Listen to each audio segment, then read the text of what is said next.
Yeah, well, there are lots of announcements today, but they fall into two main categories: testing and the economy. Some good news on the testing front. Walgreens is opening up 2 drive-through testing sites here in Arizona. The locations haven't been announced yet, but the results from those testing sites will inform our state's leaders' decisions.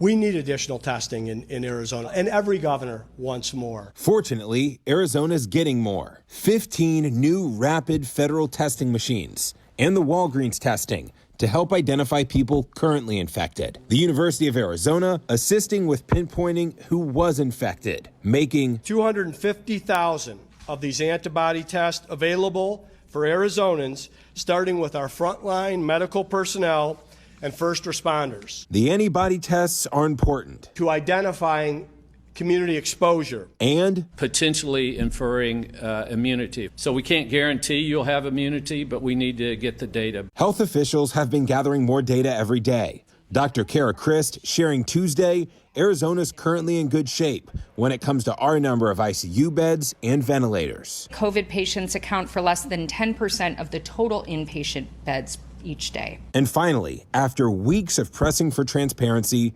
leaders say they'll release the models, which predict our peak hospitalizations and deaths. So it should be within the next day or two.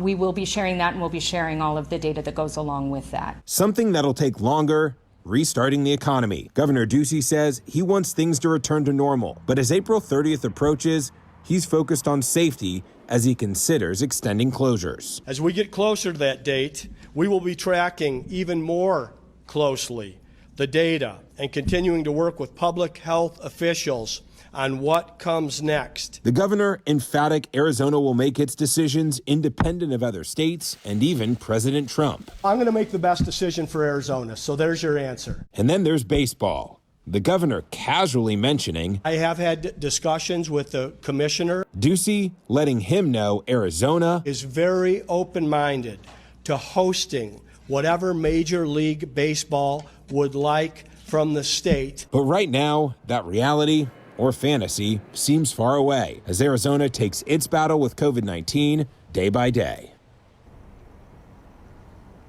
Now, as we know, spring training was cut way short, and in March alone, Arizona lost more than $1 billion in visitor spending. But the Arizona Commerce Authority and State Tourism Office have created a website for laid off workers, ArizonaTourismJobs.com. They say they're updating it daily with hundreds of jobs and companies looking to hire workers. Live tonight in Phoenix, Zach Crenshaw, ABC 15, Arizona.